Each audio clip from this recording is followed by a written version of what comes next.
Deň číslo 7 našich masáží a dnes robíme lymfodrenážnu techniku z guáša. Začíname z dola pohybmi z hora dole, zozadu aj spredu. Prejdeme si čelusť a ťaháme dole. Prejdeme si spodnú časť tváre a takisto ťaháme všetko dole.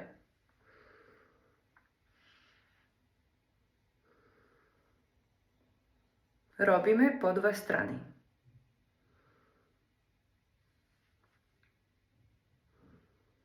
Ideme trošku vyššie a ťaháme už všetko hore nad ucho a skončíme vibráciou.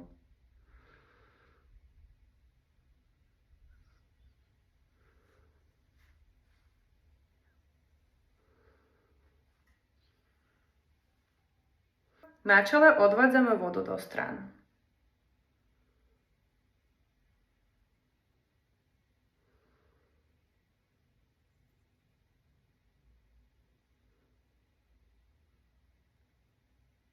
Ďakujem ti, že si to so mnou bola. Prajem ti čo najrýchlejšie zmeny.